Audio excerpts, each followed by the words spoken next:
Українська народна казка «Три брати і біла кицька». Жили колись на світі чоловік та жінка.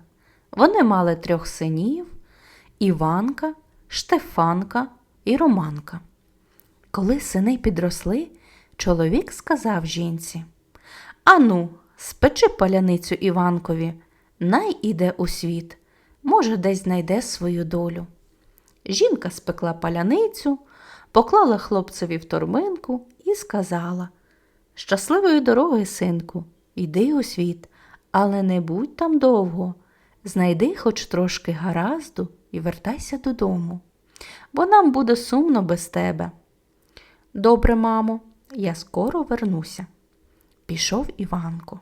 Йшов день, ішов 2, 3. На 4-й день дуже замучився, сів собі на камінь, витягнув з торби паляницю і почав їсти. Звідкись прийшла до нього біла кицька. «Няв-няв-няв, чого тобі?» – спитав. «Їсти захотіла?» «Няв-няв-няв, на, мені не жаль паляниці. Ади, яку велику спекла мамка». Кицька з'їла шматок паляниці і питає Іванка: «Куди йдеш, легіню?» Парубок здивувався: «Де це ти навчилась по-нашому?» «Живу між вами все життя, то й навчилась», – відповіла кицька. «Куди, питаю, йдеш?» «Іду служби шукати». «Служи у мене». Іванко знову витріщився: «Яка в тебе робота?» «А мишей ловити». «Як зловиш золоту мишу, то дам тобі великий подарунок». «Така робота не для мене. Я вмію орати, сіяти, молотити. Якби в селі дізналися, що я в кицьки наймався ловити мишей, то ні одна ж дівчина не вийшла б за мене». «Послужи мені хоч трішечки, Іванку», – умовляла кицька. І хлопець дав згоду. «Коли так файно просиш, то най буде». Кицька повела Іванка до великого палацу, брама відчинилася, і він увійшов на широке подвір'я. Брама закрилась за ним, а кицька шусть і сховалась. Іванко бачить, що палац із самого золота й срібла, а довкола зелена травичка, косиці розквітли. Раптом перед ним постала золота миша, така блискуча, що не міг дивитись на неї, а поряд бігали срібні мишенята. Вони йому нічого не казали, і Іванко їх не чіпав. Дістав із торби паляницю та й сів собі їсти.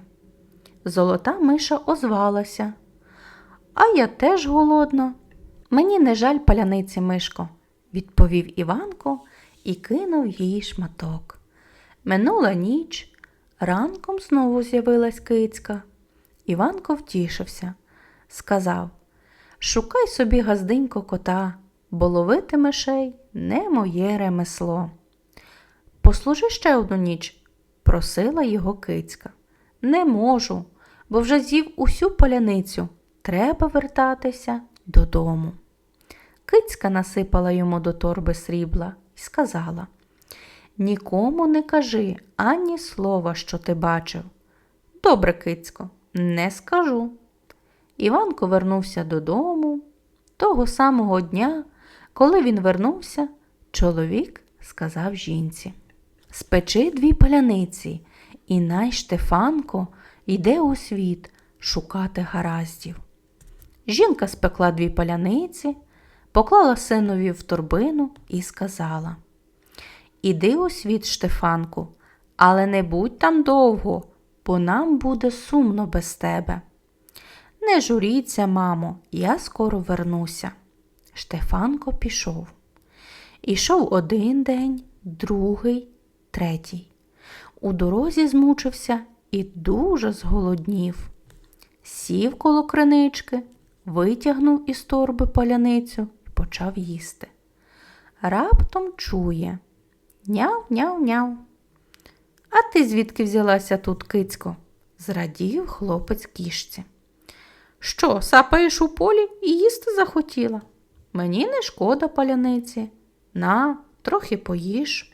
Кицька з'їла шматок паляниці і спитала: куди йдеш, легіню?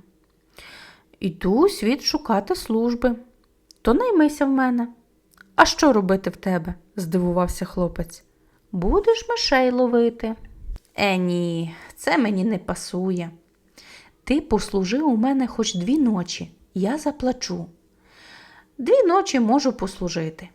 Кицька наказала, щоб він зловив їй золоту мишу, і повела Штефанка до великого палацу.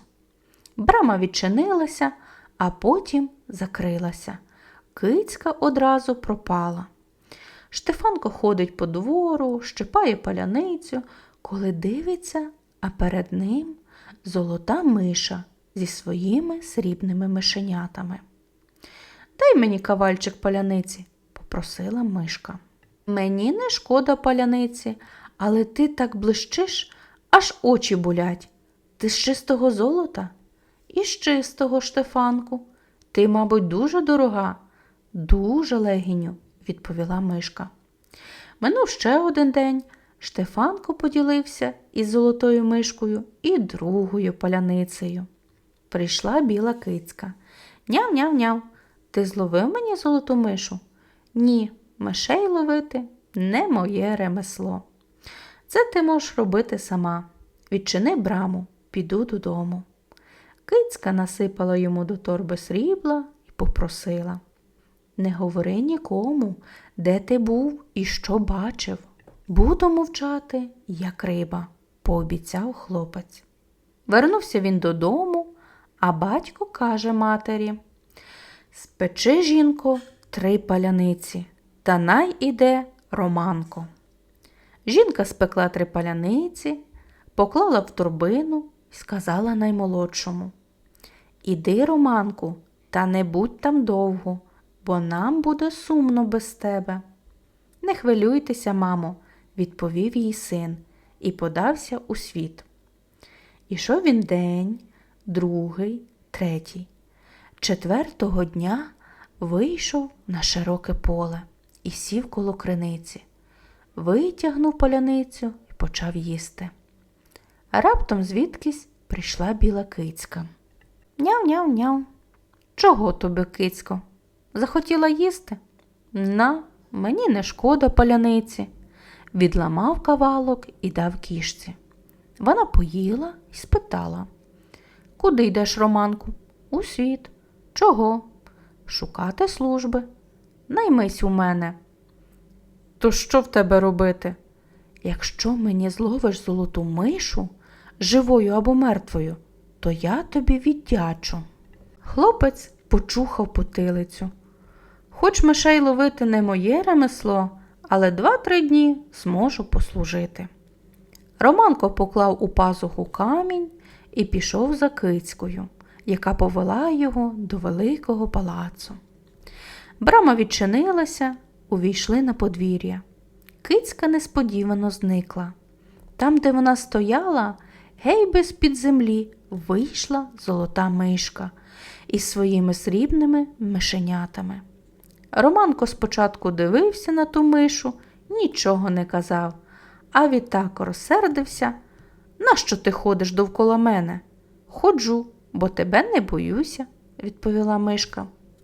Хлопець дістав камінь з пазухи, прицілився і влучив миші в саму голову. А підскочила, упала і більше не вставала. І дивно, миша зникла, а на її місці з'явилась дівчина, така файна, як квітка. Вона сказала: «Дякую, Романку, що врятував мене від миші-чарівниці». То вона обернула мене, найфайнішу на світі царівну, на білу кицьку. Чари тривали доти, поки вона була жива. «Що хочеш за те, що визволив мене від злих чарів?» «Хочу, аби стала моєю жінкою», – відповів Романко. Бо дуже вона йому сподобалась. Дівчина дала йому свої обидві руки, пішли вони до палацу. Там справили велике весілля.